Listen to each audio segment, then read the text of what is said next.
Hey everyone, it's Chet. So earlier this year, I had my first podcast, and my very first guest was a young man named Dazmin James, who is a receiver at the University of Arkansas. Now, if anybody watched the Liberty Bowl, which was on December 27th on ESPN, he was that guy that ran the 94-yard touchdown. It was amazing to see him do that. He is a very good, hard-working young man. He's been close to myself and my family for many years, and he's going to have a lot of success in college football and hopefully beyond. And just remember, that was his first catch and first touchdown and a record-breaking run for Arkansas. So he really just showed everybody what he can do. He gave Arkansas just a little taste of what's to come in the fall. So everybody, once again, this is my first podcast, number 83 from Arkansas, Dazmin James. And I hope you all enjoy, and I'll see you soon. I want to introduce my first guest. I'm really happy and proud to have this young man as my first guest. He's been a member of our family for years. We've seen him grow, great achievements, and I couldn't be more proud of him. Very humble and carries himself very well. So with that being said, Hog Nation, stand up. We've got your wide receiver, number 83, Dazmin James. Dazmin, what's going on, man? What's up? So how you doing? You got a little bit of a break, and you're back home. Yeah. So how's everything going? Football is the main goal. Just finished school. We got a little break right now. So good to see everybody, family, you, your family. Yeah, man. Get to chill with my family, my son, and everybody. Yeah, so you got a son, and your son's name is Jet, not to be mistaken with my name. It's with a J, Jet. Right. And he's something, man. He's the spitting image of Daz, and once again, just couldn't be more proud of what you've done, where you're going, and everything's just really great. For me, as a football fan, I'll be honest, like the aha moment for me was when I saw you on ESPN in the red and white game in the spring. Mm-hmm. He was just doing his thing. I know Daz is very humble, and he thinks team effort for everything, and he's always team first. Let's get into the good stuff here. So I want to start off with, what's your first memory as a child of football? What was the first thing you remember? One of the first things I remember playing football is when I was real young, playing flag football, but I don't remember too much on that, so I'm not going to elaborate. But I do remember my first time playing tackle football. The coach, he saw how I ran and everything, and he was like, hey, what you think about playing football? I was like, I'd love to do it, but we couldn't pay for it because we were struggling. So he paid for all my equipment and everything, and I played quarterback, and it was my first time ever playing football. It was great.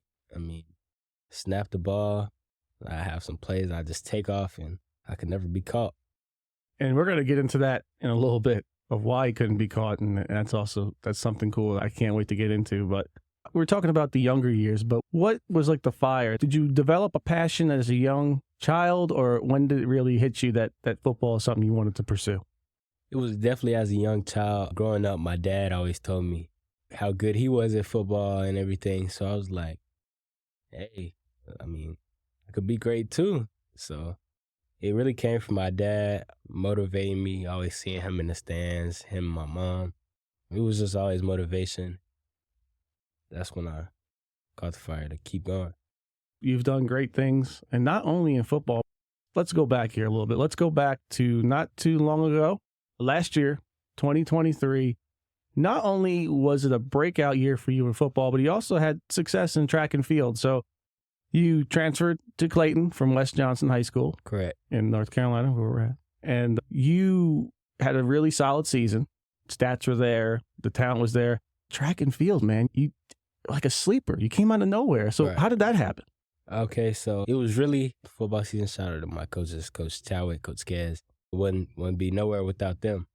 Really, it came from my girlfriend's brother. He was like, hey, Daz, you should run track. You'll be great in the 100, 200. And our 4x1 team would be crazy. I was like, I'll do it. And then I get out there and meet the coach and everything. And he said from the way he saw me run and stuff, he always knew that I'd be a good track runner.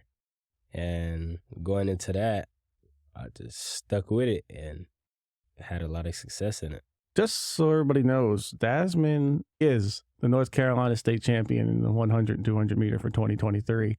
I always knew I was fast. All I needed to do was get the techniques, how to come out of blocks. I mean, I still don't really know how to come out of blocks, but I just got good makeup speed, and the rest is history, as they say. Yeah. Now, definitely. we talked about the 100 and 200, but I want to make sure I get this right, and I'm going to let you make sure I am right.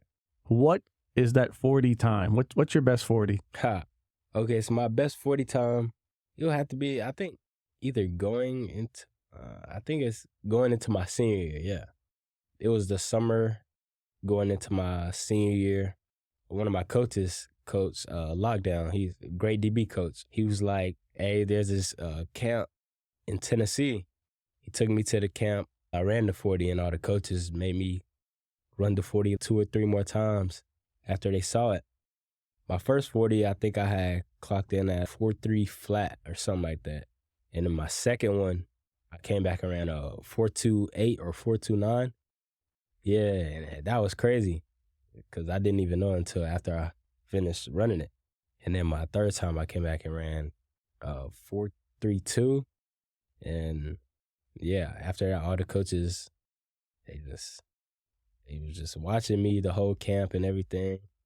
I had a pretty solid day at the camp. And those of you who aren't football fans, that's fast. It's just amazing, the story, man. Does it seem like it right place, right time, it all came together at the same time? I was just out there having fun. Yeah, all just came together, huh? Yeah. So now we're going to jump a little bit ahead.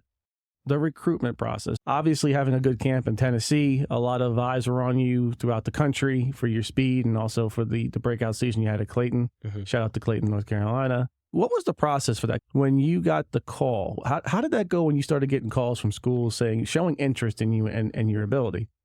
Man, I remember it was one night out of nowhere I get a text. I'm not sure who was the first person to text me, but I'm pretty sure it might have been from Arkansas. It's Coach KG. We're very grateful for him because without him, I might not be playing SEC ball.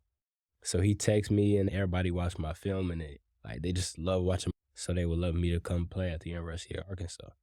What was the deciding factor to go to Arkansas? What was about Arkansas that really made you say, hey, this is where I want to go make my mark?